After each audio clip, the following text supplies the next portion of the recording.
करें क्यों? हम ये कर नहीं सकते, लेकिन तो करें क्यों भाई? ना कुछ करने से तो कुछ करना ही अच्छा है।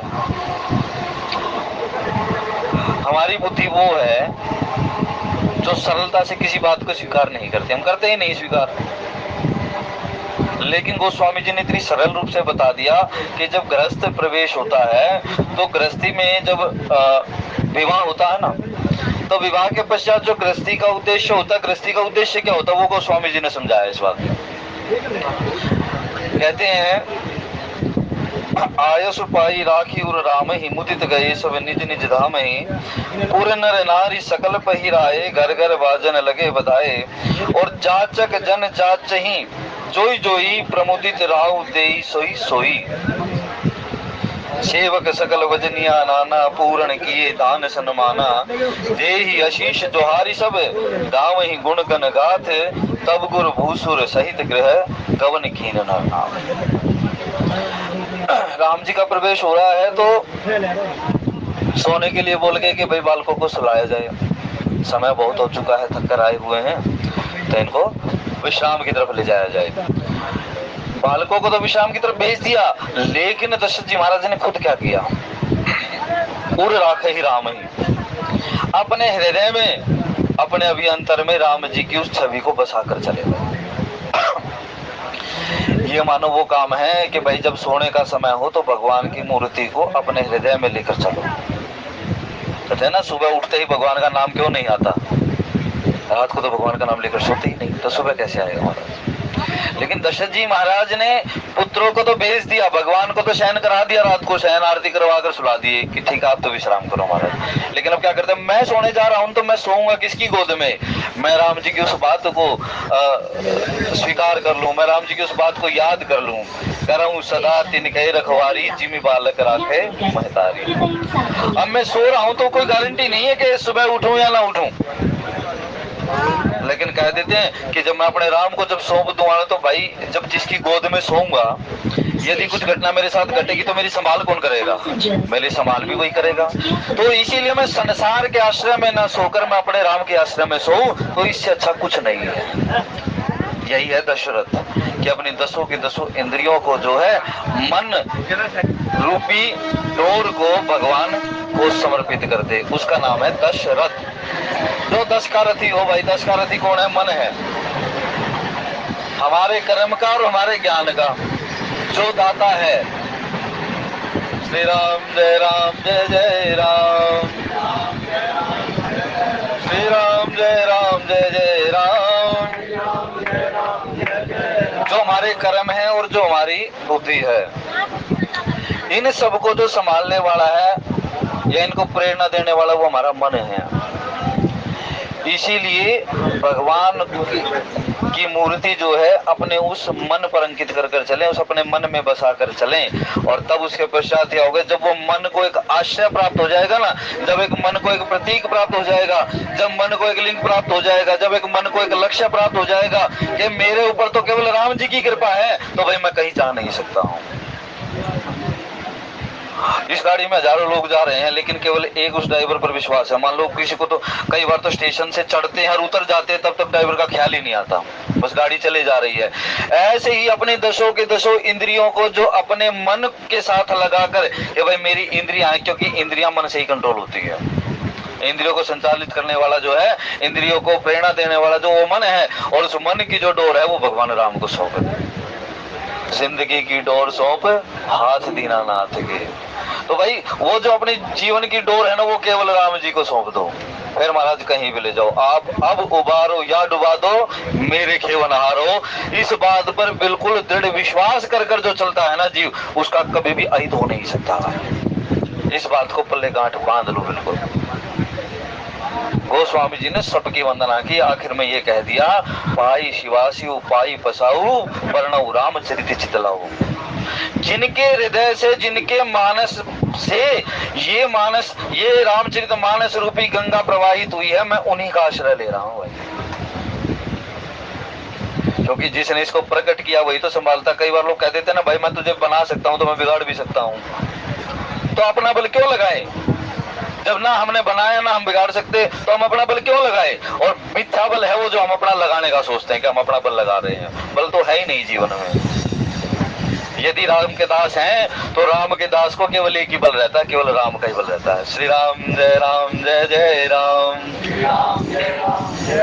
क्यों? सुग्रीव ने कह दिया। अगला स्टेशन महाराज अतिशय प्रबल देव तो माया, आपकी माया बहुत प्रबल है, बहुत प्रभावशाली है।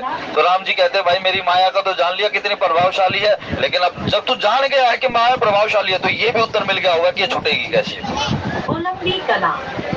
मानस के इस संयोजन को, मानस के इस सम्मिश्रण को लेकर चलना यदि आप चलते हो तो जब आपको ये समझ में आ गया कि माया अत्यंत प्रभावशाली है तो माया से छूटने का उपाय कोई दूसरा नहीं बताएगा, वो आपके जीवन में उतरेगा। क्योंकि मनुष्य का जीवन ही ऐसा है, यदि समस्या आती है ना तो उससे पहले समाधान आ जाता है उसका। तो महाराज राम जी कहते हैं तो भाई कैसे छूटेगी ये? छूटे ही नाथ करूं जो दाया। ये तब छूटेगी जब आप दया कर दोगे, ये तब छूटेगी जब आप दया कर दोगे। फिर उन्होंने बताया कि महाराज उसके अंदर और बातें सुग्रीव जी महाराज ने और भगवान राम ने जो आपस में जो चर्चा चली कि ये जो माया है, पहले इस माया आपने ये तो जान लिया कि माया है, लेकिन माया का स्वरूप क्या जाना? माया का स्वरूप पहले राम जी ने लक्ष्मण जी को बता दिया, क्योंकि माया समझने की बात जो है वो वैरागी के लिए ही है बस। गृहस्थी को माया समझने की आवश्यकता नहीं है।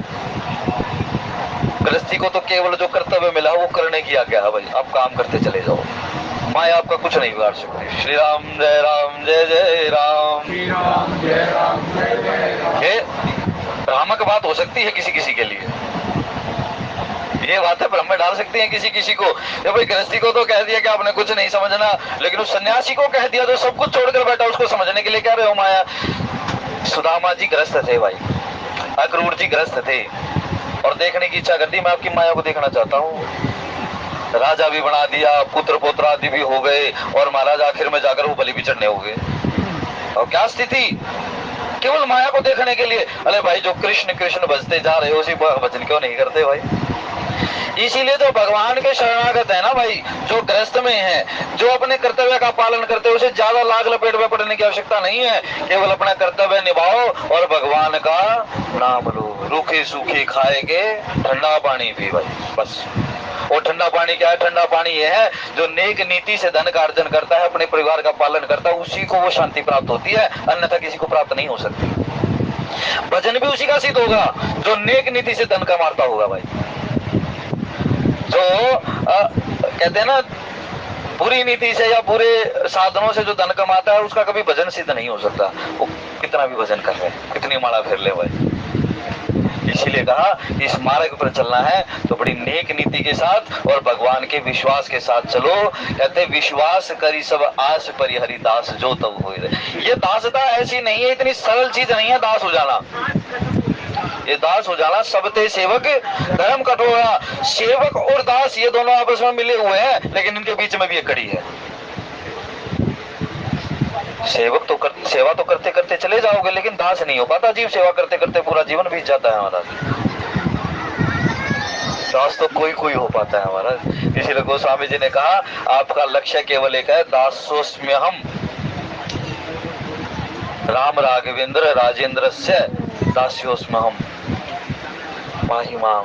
कहते हैं महाराज आप राजा हैं, राजा रूप में हैं, अब भले वनवासी राजा हो या फिर आप अयोध्या के राजा हो, लेकिन आपको राजा रूप में देखता हूँ और राजा रूप में देखता हूँ तो आप मुझे आज्ञा दोगे। आपकी आज्ञा के अंतर्गत मैं रहूंगा और जब आपकी आज्ञा के अंतर्गत रहूंगा तो मुझे ये डर भी लगा रहेगा कभी मैं कोई त्रुटि ना कर दूं तो मेरा राजा नाराज ना हो जाए भाई। यानी मेरे अंदर सजगता रहेगी, मेरे अंदर सतर्कता रहेगी, मेरे अंदर शुचिता रहेगी। मैं कोई ऐसा काम नहीं, क्योंकि मैं जानता हूं कि मेरा राजा कैसा है। अब भाई राजा कैसे हैं राम? मैं जानो निज नाथ स्वभाव अपराधी वर को न काऊ। भरत जी महाराज कहते थे मैं अपने भाई का, मैं अपने प्रभु का स्वभाव जानता हूँ, अपराधियों पर वो कभी क्रोध नहीं करते। और भाई देखो यदि आपकी संतान है ना तो आप जितना मारोगे उतनी संतान बिगड़ेगी, लेकिन जितना आप नेत्रों से और स्वभाव से उसको संचालित कर सकते हैं उतना किसी और काम से नहीं कर सकते। ये बृहस्पति जी ने समझाया देवराज इंद्र को, सुनो सुरेश उपदेश हमारा। राम ही सेवक सदा प्यारा। राम जी को अपना सेवक प्रिय भी है, और जिस पर प्रीति ज्यादा होती है उसके प्रति सजगता भी ज्यादा रहती है। दशरथ जी महाराज गए वशिष्ठ जी महाराज के पास समझाने के लिए, प्रेम है लेकिन मन में यह है कि मैं स्थानांतरित करूं जो अधिकार मेरा है, तो वो किस लिए करूं महाराज, कैसे करूं मैं, क्योंकि मैंने जो सजगता दिखाई है अपने गुरुजनों के सानिध्य में रहकर, मैं चाहता हूं मेरी संतान भी वही सजगता धारण करे। इसको कहते हैं कि उत्तराधिकार का स्थानांतरण करना। हम जिस अनुशासन में रहे हैं, हम जिस पथ के मार्गी रहे हैं, हम विचार करते हैं, हम ये स्वभावगत है हमारा कि हम सोचते हैं कि हमारी संतान भी उसी मार्ग पर चले। इसलिए अपने जीवन को सुंदर बनाइए, संतान का जीवन अपने आप सुंदर हो जाएगा भाई।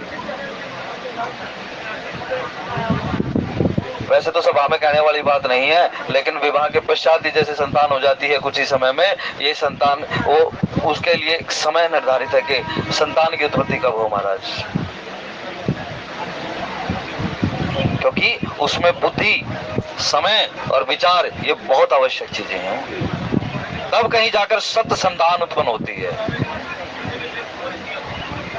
जिस प्रकार से हमारी बुद्धि, व्यभिचारिणी कहा गया बुद्धि को, आज यहाँ लगा दी कल वहां लगा दी, लेकिन ना माया मिली न राम, कहीं कहीं नहीं रहे। इसीलिए जो भगवान नाम, भगवत साधन का मार्ग जो है, परमार्थ का जो साधन है, ये भाई बुद्धि का विषय नहीं है, ये समर्पण का विषय है। बुद्धि को तो समर्पित कर दो।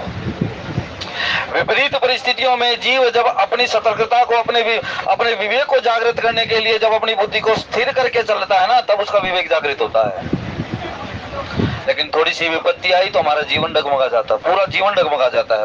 वही समय नहीं, पूरा जीवन, नींव ही हिल जाती है मान लो जीवन की।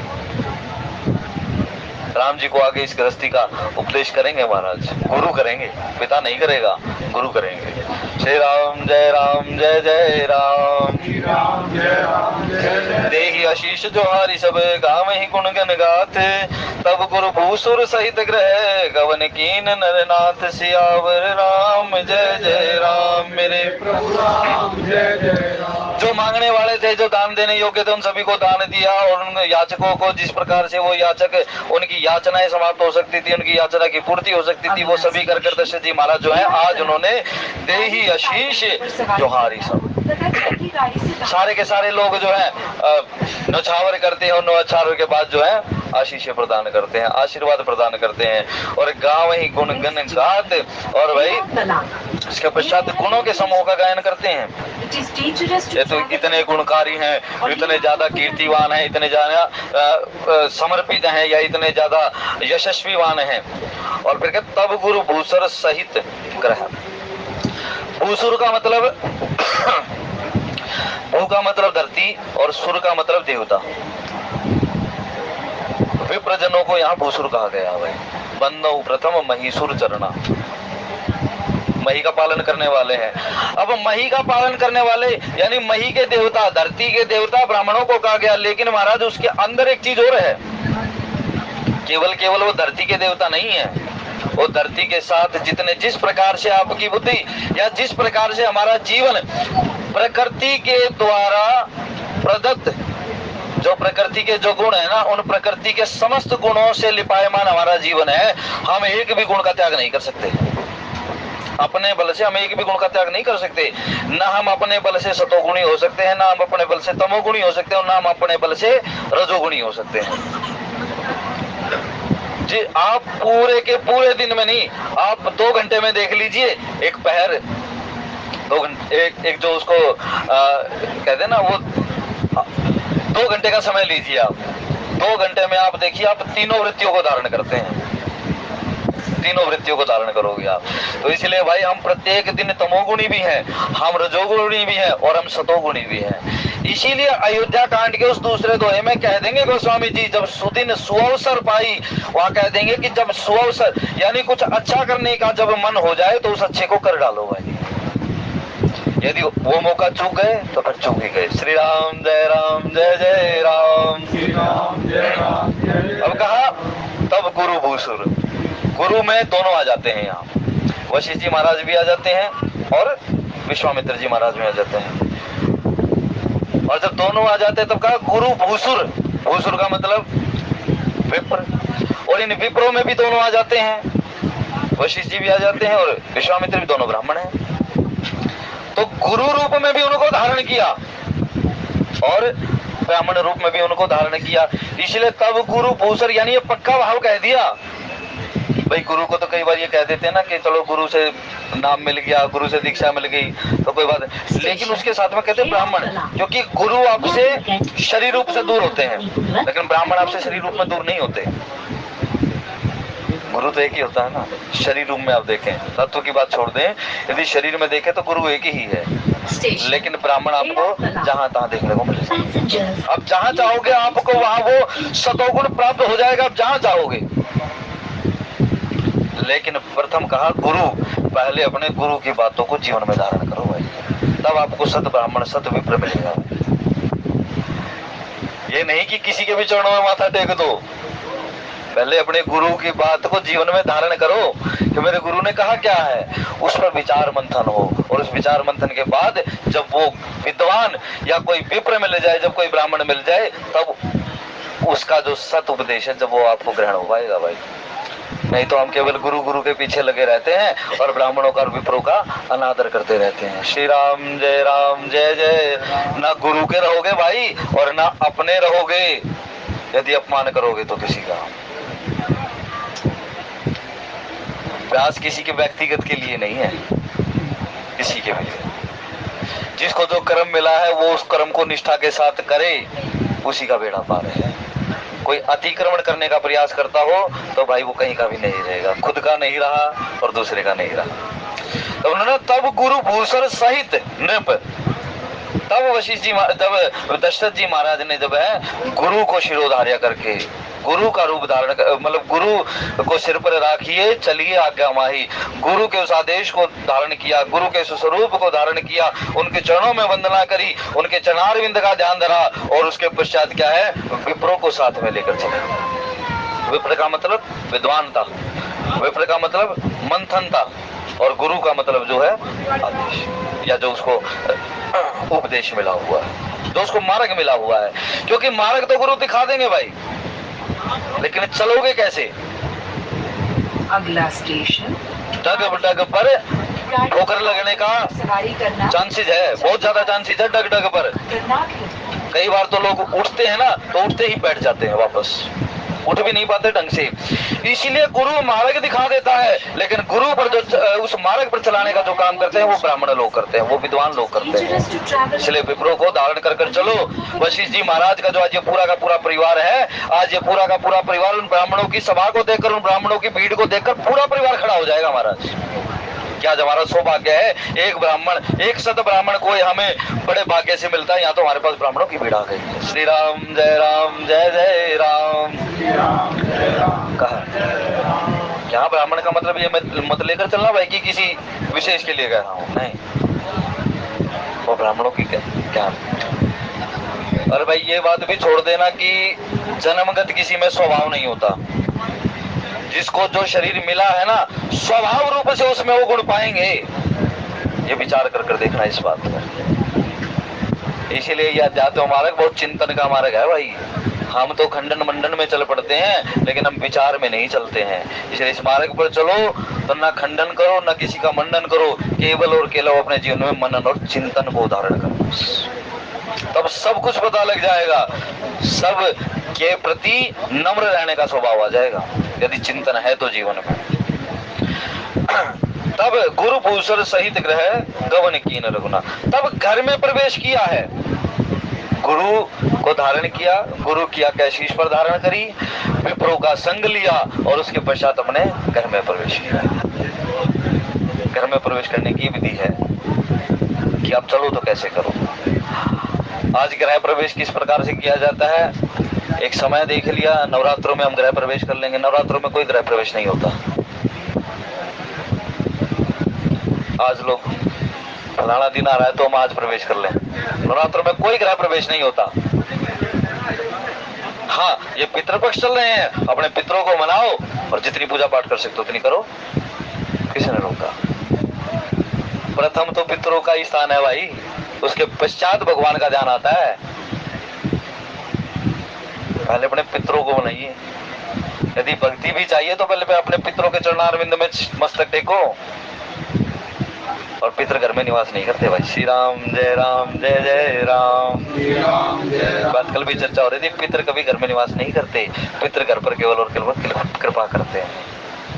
आपके द्वारा जो दिया जाता है, जो पंचबली का माध्यम है, वो पंचबली को ग्रहण करते हैं भाई। वो पंचबली में से एक बलि जो है वो उनके लिए दी जाती है। जो 5 आप ग्रास निकालते हैं ना अलग अलग, जो 5 रोटियां निकालते हैं वो अलग अलग, वो पंचबली में जो है उनमें ग्रह आता है। पितर आपके भाव को वायु रूप में ग्रहण करते हैं और वायु रूप में ही आपके पितर आते हैं। कभी भी आपका पितर आपको अपने स्वरूप में नहीं दिखेगा। वो किसी ना किसी, जिसके साथ आपकी घनिष्ठता है, जिसके साथ जो आपके परिवार का है या कोई आपका मित्र भी है, उसके रूप में भी आपका पितर आपको दिखाई दे जाएगा। वायु रूप है भाई, जिसका स्पर्श कर लेगी और जिसका भाव आपसे जुड़ा हुआ होगा, आपको उसकी तरंग प्राप्त हो जाएगी। तो क्या निकला है?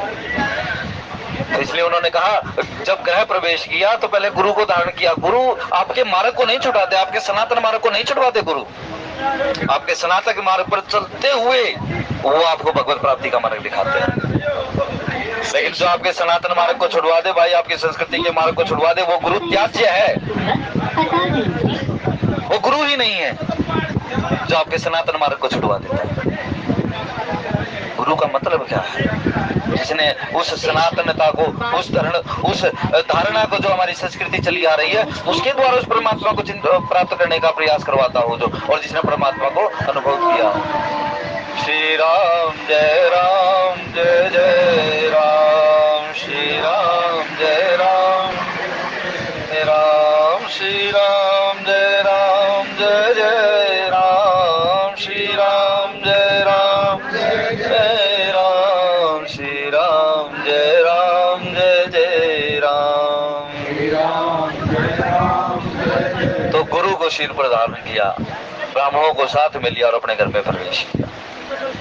कवन कीन नरनाथ। श्रेष्ठता तो तभी प्राप्त होगी ना जब आप अपने गुरु के बताए हुए मार्ग पर चलोगे, जब आप ब्राह्मणों के दिखाए हुए मार्ग का अनुसंधान करोगे या उसका आश्रय लोगे। पग पग पर आपको जब आप डोलने लगोगे अपने गुरु के मार्ग पर, जो गुरु मत सिद्धांत है, गुरु ने आपको मार्ग दिखा दिया, आप उस पर चलने का प्रयास करते हो। लेकिन कहीं इसमें डगमगता क्या होती है? डगमगता ये होती है जब हमें किसी बारे में संशय हो जाता है, जब हम किसी में त्रुटियां देखने लग जाते हैं। इन साधनों को ये जानो कि आपका गुरु मार्ग जो है वो डोल रहे हो उस मार्ग से। तब समझ जाओ, तब किसी ऐसे का आश्रय लो जो गुरु मार्ग पर चला हुआ, जो गुरु के साथ लगा हुआ। तो भाई ये चीजें आपके मार्ग को डिगाने वाली हैं, इसलिए इन चीजों से बचकर रहना चाहिए। और बार बार अपने आश्रयदाता के चरणों में चले जाओ, बार बार उस विचार से उसके चरणों में चले जाओ कि मैं प्रवेश कर रहा हूं, मैं इस मार्ग पर चल तो रहा हूं, मेरा घर है ये। कुछ लोग कहते हैं ना दूर मार्ग, दूर घर पे जाना है, अपने दूर स्थान पर जाना है। तो उस दूर स्थान पर जाना है तो भाई घर में प्रवेश करना है, तो गुरु की बातों को धारण करते हुए उस मार्ग में जो जो विचलता आ रही है, उन विचलताओं को दूर करने का प्रयास करना चाहिए विद्वान लोगों के माध्यम से। तब दशरथ जी महाराज ने अपने घर में प्रवेश किया। जो वशिष्ठ अनुशासन दीनी, लोक वेद विधि सादर कीनी, भूसुर वीर देखी सब रानी, सादर उठी भाग्य बढ़ जानी, मंगल भवनी मंगल हारी। जो वशिष्ठ अनुशासन दीनी, वशिष्ठ जी महाराज गुरु हैं, गुरु जी महाराज ने अनुशासन दे दिया। अनुशासन का मतलब आदेश प्रदान कर दिया, आज्ञा प्रदान कर दी कि भाई ऐसे ऐसे चलो। ठीक है महाराज, अभी जो बात चल रही थी ना, गुरु आपके मार्ग को नहीं छुड़वाते। तो जो वशिष्ठ अनुशासन दीनी, लोक वेद विधि सादर की, दशरथ जी महाराज ने वो बड़े आदर के साथ की। इसीलिए जो आपकी कुल परंपराएं हैं उसको कभी मत छोड़ना भाई। जो आपकी कुल परंपराएं हैं, गुरु शरणागति आप कहीं भी लो, किसी की भी लो, लेकिन अपनी कुल परंपराओं से कभी भी दूर होने का प्रयास मत करना भाई। तब तो सही मार्ग पर चलोगे। लेकिन यदि बहकाव में आकर उनको छोड़ने लग जाते हो तो फिर भटकाव अवश्य प्राप्त होगा भाई। न गुरु का जो आदेश है, जो गुरु के जो उपदेश है, न तो वो जीवन में उतरेंगे और न परिपक्वता आ पाएगी कि हमें करना क्या चाहिए, नहीं होगी। इसलिए ये जो लोकमत है, इस लोकमत को लेकर, लोक परंपराएं जो है, अपने कुल की जो रीतियां, उसको लेकर वशिष्ठ जी महाराज ने अनुशासन दिया, आज्ञा दे दी कि भाई अब चलो। अनुशासन इसलिए दिया कि मैं बैठा हुआ हूँ, जो तुम कार्य करोगे मैं बैठा हूँ अभी। आपके गुरु रूप में मैं हूँ, तो भाई इसीलिए आपको डिगने नहीं दूंगा, आपका भटकाव नहीं होने दूंगा। गुरु वो है।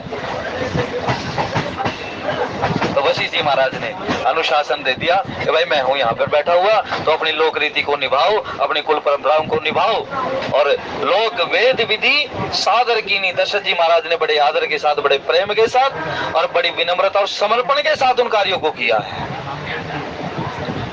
आज सबसे पहले कुठारकार इसी पर हो रहा है। जो लोग अपनी तरफ आपको आकर्षित करने का प्रयास करते हैं ना, वो किसी और से नहीं, उनमें खुद का कुछ नहीं है। आपकी ही चीजों पर प्रहार कर कर उनको छुटवाने के लिए अपनी तरफ ले जाते हैं, और उन्हीं को तो छुटवाते हैं और जाकर वही काम करवाते हैं। श्री राम जय जय राम। तो इसलिए भाई गुरु कीजिए जानी के, और पानी पीजिए जानी। गुरु की परीक्षा नहीं लेनी, ले भी नहीं सकते आप, लेकिन गुरु को जानिए तो सही। जब परमात्मा को जान सकते हो आप, तो गुरु को जानना कौन सी बड़ी चीज आपके लिए भाई। श्री राम जय राम। सोई जाने जही देहू जनाई, जानत तुम ही हो जाए। जब वो परमात्मा अपने आप को जना देगा, तो गुरु की पहचान करवा दे, तो भाई इसमें क्या अतिशोक्ति है। इसलिए गुरु वही, उसी की शरणागति जाओ जो आपके वेद रीति को भी निभा दे, जो आपकी लोक रीति को भी निभा दे, और जो इनके साथ साथ चलाकर आपको भगवत प्राप्ति करवा दे, उसकी शरणागति जाओ। तब मैं बैठा हूँ, आप करो जो करना है, मैं आपका अनुशासन देने वाला हूँ, मैं आपको मार्ग दिखाने वाला हूँ। वशिष्ठ जी महाराज ने कहा, और दशरथ जी महाराज ने कहा, अब मुझे कोई चिंता नहीं है, क्योंकि मेरे ऊपर कोई भारी नहीं है।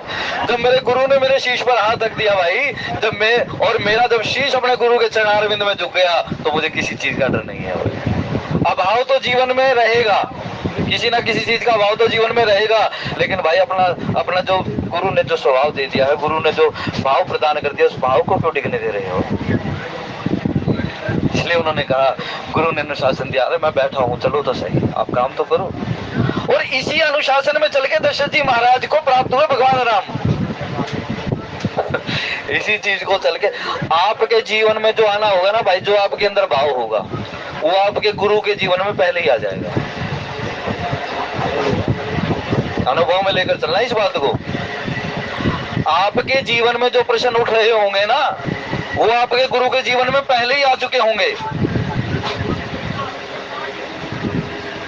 निज अनुभव अब कहूं खगेशा, बिन हरि भजन न जाई कलेशा।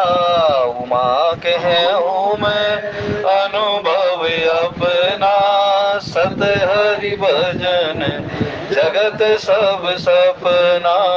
मंगल भवन अमंगल हारी, द्रवाऊं सुदशरथ अजिर बिहारी।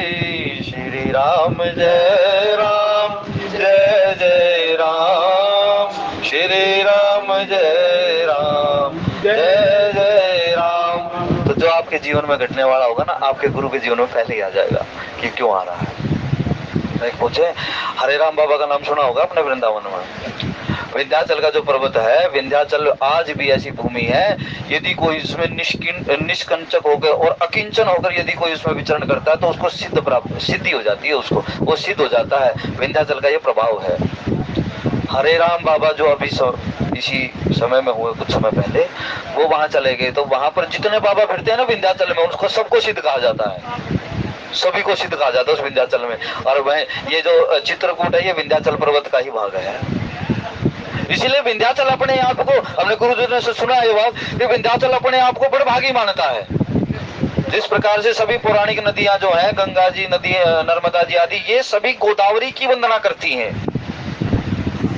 ऐसे ही सभी पर्वत जो है उस चित्रकूट की वंदना करते हैं। आदर्श नगर दिल्ली। और इस चित्रकूट का जो अधिष्ठाता है, जैसे हिमालय जो आदि श्रृंखलाएं जो है, इनका राजा कौन है? हिमाचल। इसलिए हिमाचल की प्रशंसा होती है, लेकिन पर्वतों में जो है वो चित्रकूट की प्रशंसा बहुत ज्यादा होती है। इसी ये चित्रकूट जिस श्रृंखला का भाग है वो विंध्याचल है। उसी विंध्याचल के तलहटी में विंध्यवासिनी निवास करती हैं, जिसको पराशक्ति कहा जाता है। तो हरिराम बाबा चले गए और वहां वो सिद्ध जो था, वहां एक कुंड है आज भी। उस कुंड पर जब आप देखते हो ना, तो वो कुंड क्या, जब वो सिद्ध वहां अगर होता है तो वो कुंड भरा रहता है, और जब वो सिद्ध कहीं चला जाता है तो वो कुंड सूख जाता है। ये पहचान है वहां कि वो महात्मा है या नहीं है यहाँ पर।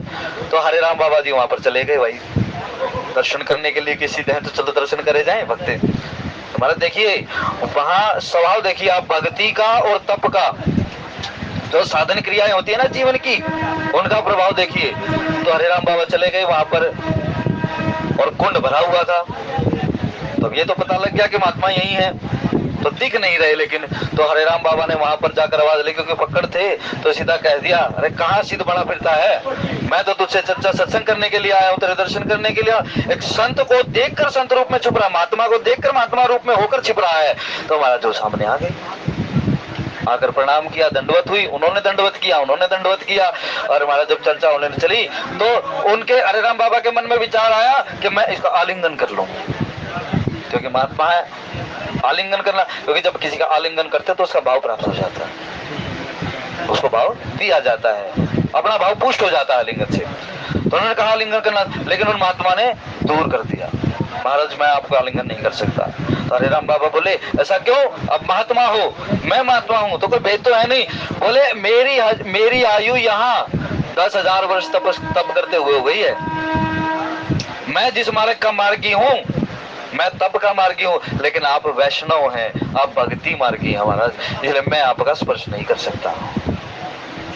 इसलिए वैष्णवता धारण करो अपने जीवन में, अपने जीवन में भगवान का भाव धारण करो, अपने जीवन में भगवान की समर्पणता धारण करो। जितनी संसार में शक्तियां होंगी वो आपसे कोसों दूर रहेंगी भाई। श्री राम जय जय। लेकिन उस महात्मा का अनादर नहीं हुआ वहां, उस सिद्ध का अनादर नहीं किया हरिराम बाबा ने, वहां बैठकर सत्संग किया हमारा। कहने का स्वभाव ये है, कहने का तात्पर्य ये है, आप किसी भी मार्ग के मार्गी हो, लेकिन दूसरे मार्ग का खंडन नहीं करना चाहिए। हाँ, लेकिन जो आपकी सनातन पद्धति के खिलाफ चलता है, जो आपको सनातन से डिगाने का प्रयास करता है, आपके धर्म से, आपके धर्म की जड़ से छुटवाने का प्रयास करता है, उससे दूर हो जाओ। वो तपस्या का बल कितना है। तब महाराज प्रवेश किया तो गुरु के सानिध्य में, गुरु के अनुशासन में चलना भाई इस जन्म, इस जीवन की परमोत्कृष्ट निधि है। इस निधि को अवश्य प्राप्त करने का प्रयास करना चाहिए। गुरु शरीर रूप में नहीं है तो क्या हुआ, वचन रूप में तो हमारे साथ है भाई, को धारण करो। यदि अपने गुरु के चरणारविंद में निष्ठा है और उनके चरणारविंद में शरण पड़ता है, तो वो उत्तर देंगे, किसी न किसी रूप में आकर उत्तर देंगे। हमारे साथ घटना घटी, हमारे साथ आने वाले लोग थे और प्रसिद्ध कथावाचक रहे हैं यहाँ इसी गाड़ी में। नर्मदा तट पर आश्रम रहा महाराज। देखिए, जिसके जीवन से आपको पुष्ट, आपकी भक्ति को पुष्ट करने का मार्ग मिल जाए भाई, उसको स्वीकार करना चाहिए। उनके पिताजी के जो गुरु थे, उन्होंने शरीर छोड़ दिया, तो उन्होंने अपने रूप में परीक्षा लेकर उसको अपना गुरु तत्व प्रदान किया किसी को। पिताजी भी शरीर छोड़ गए उनके, उन्होंने उनसे गुरु दीक्षा ग्रहण करी और चले गए आश्रम में महाराज। आश्रम में जब चले गए तो आश्रम में चले जाने के बाद वहां पंगत हो रही थी। अब उसने ये सोच लिया कि भाई मैं यहाँ सेवा कैसे करूं। एक महिला जा रही थी, उस महिला का रुमाल गिर गया वहाँ। देखो आप सामने बैठो, भक्ति मार्ग में कितने अवरोध उत्पन्न हो जाते हैं। एक महिला जा रही थी तो उस महिला का रुमाल गिर गया, तो वो सामने बैठे थे, उन्होंने सोचा बड़ा रहने दो रुमाल, मुझे क्या करना है इसका। और गुरु आश्रम में बैठे हुए हैं, यही अपराध हो गया वहाँ कि उसको ये नहीं बताया गया कि भाई आपका रुमाल गिर गया है। और वहां पंगत होने का समय हो गया, और जब पंगत होने का समय हो गया ना, तो सेवक आए ना, वो बाल्टी वाल्टी लेकर सब्जी वब्जी की पूरी की, और जब उन पर नजर पड़ी, खड़ा हो यहाँ से। उनके ही वचन है ये, मेरे अपने नहीं है, उनके मुख से बात है। उन्होंने देखते ही जगह खड़ा हो यहाँ से, बड़ा पंगत खाने बैठ गया, पहले सेवा कर गया भाई, सेवा में लगा दिया। अब सेवा करने का स्वभाव तो था नहीं, तो सेवा करते थोड़ा सोचा चलो आगे जाकर बैठ जाता हूँ, ये तो भी चला जाएगा, आगे जाकर इसको क्या याद रहेगी कौन बैठा है। अभी तेरे को कहा था ना सेवा कर ले, यहाँ से खड़ा हो, दोबारा खड़ा कर दिया महाराज। फिर भाई खड़े हो गए तो कुछ देर उस पंगत से ही दूर रहे महाराज। कि इसके दिमाग से निकल जाए बात, क्योंकि जब सेवा करते हो ना तो फिर ध्यान नहीं रहती। लेकिन वो सेवा वो व्यक्ति थोड़ी आदेश दे रहा था, वो तो गुरु का आदेश था, क्योंकि देख तो रहे हैं ना वो हाजिर नाजिर होकर वहां। देखा तो आगे जीना था भाई, तो जीने के नीचे खड़े हो गए, बोले यहाँ तो कोई नहीं देखेगा, यहाँ तो यहाँ भी नहीं रहा इस लेने में, तो यहाँ तो कोई पूरी वाला आएगा मतलब। तो पूरी वाला वहां, वो तो आदमी गया नहीं, वहां से एक दूसरी जो सेवक महिला थी वो आ गई, बोले यहाँ जीने के नीचे खड़े खड़े क्या कर रहे हो, सेवाश्रम में आए हो तो सेवा करो यहाँ से जाकर, और जाओ यहाँ से अंदर। और उसको महाराज वहां अंदर की जाए पिछले रास्ते से बाहर निकाल दिया, आश्रम से ही बाहर। और जब विनती गुजारी, जब वहां हुआ, जब और कोई सेवक आया, जब देख लिया ना भाई ये भूख से भी तड़प रहा है, और उसके पश्चात इसके अंदर पश्चाताप, तब उसने विचार किया क्या आखिर मैंने भाई दोष क्या है मेरा कि मुझे पंगत नहीं मिल रही है। आपका विवेक जागृत हो जाएगा ना, स्थिर चिंतन होकर देखोगे, जब आप स्थिर बुद्धि होकर देखोगे, तब विचार किया कि हाँ मुझसे कोई अपराध तो हुआ है। तब गुरु जी के चरणों में गई, महाराज मुझे अपराध तो याद नहीं आ रहा है, लेकिन मैं उस अपराध की निवृत्ति करना चाहता हूँ। तब महाराज वो जो व्यक्ति बांट रहा था ना, वो सेवा कर रहा था पहले, जिसने कहा था खड़ा हो यहाँ से, वही आया, बोले चलो अंदर, तुम्हें गुरु जी ने बुलाया है। और जब गुरु जी के पास चले गए तो गुरु जी ने भी दूर रखा और उनको कहा आश्रम में आए हो तो कोई भी सेवा छोटी नहीं है, आपके द्वारा किसी प्रकार का अपराध नहीं बनना चाहिए। और उन्हीं व्यक्ति के द्वारा गुरु अपराध भी बना भाई, वहां गुरु में भेद कर लिया। गुरु ने जो गुरु तत्व किसी में स्थापित किया, उसको गुरु निर्धारित कर दिया, तो उसके प्रति भी भेद आ गया, ये मेरे गुरु नहीं है, मैंने तो दीक्षा उनसे ली थी। फिर जाकर महाराज सपने में उनको इतनी मार पड़ी है, मार पड़ने का मतलब कि उनको ताड़ना इतनी मिली है, वहां ऐसी भयानक शिक्षा मिली है उनको, वो जीवन ही सुधर गया उनका महाराज। तब वहां जाकर दिखाया, बोले महाराज मुझे ये याद नहीं आ रहा कि मेरे से अपराध क्या बना है।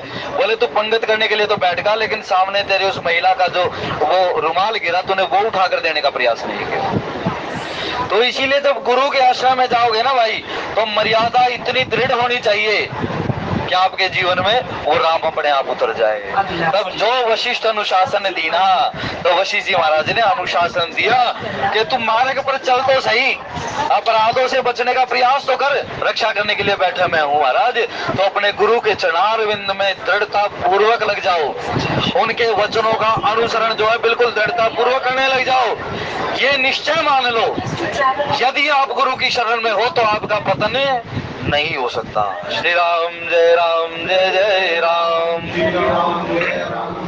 इस बात को निश्चित मान लो, गुरु की शरण में हो तो महाराज कभी पतन नहीं है। एक भजन हमने सुना था बहुत दिन पहले, गाड़ी में ही आते थे, वो भजन था, तुम शरणाई आया ठाकुर तुम शरणाई आया। एक मंगल दत्त जी आते थे पहले, वो मंगल दत्त जी एक भजन गाते थे कि तेरा भाड़ा मीठा लागे, है ना, तेरी कृपा तेरी ओट, वो भजन गाते थे। मुझे पूरा याद तो है नहीं भजन, लेकिन उसमें यहाँ आखिर में नानक जी के द्वारा क्या कहलवाते थे, नाम पदार्थ नानक मांगे, तेरा भाड़ा मीठा लागे। अरे भाई, तो गुरु का जो वचन है ना, वही भाड़ा है। भाड़े का मतलब संग, गुरु का जो संग है, गुरु के जो वचन है वही आपके संगी है। सदगुरु वैद वचन विश्वास, रामचरितमानस का उत्तरकांड कहता है ये बात, कि सदगुरु के वचनों पर विश्वास कर लो, वही महाऔषध है आपके लिए। तो इसलिए वशिष्ठ जी महाराज ने कहा कोई चिंता करने की आवश्यकता नहीं, मैं बैठा हुआ हूँ, तो आगे चलते रहो। तो सादर लोक वेद विधि सादर कीनी। दशरथ जी महाराज ने सभी जो काम है वो बिल्कुल आदर के साथ किया, बड़े सम्मान के साथ और बड़ी प्रीति के साथ किया। आगे की जो कथा है आने वाले शेष वक्ताओं के द्वारा श्रवण कर पाएंगे। आज की कथा के भाव यहीं तक भगवान शंकर, माँ पार्वती, हनुमान जी महाराज और सतगुरुदेव महाराज के चरणों में समर्पित करते हुए, कोई भाव ऐसा रह गया हो भाई जो बुद्धि स्वीकार न कर पाए, तो उसे भगवान शंकर और माता पार्वती के चरणारविंद में समर्पित कर दे। बोले सिया बोले रामचंद्र भगवान।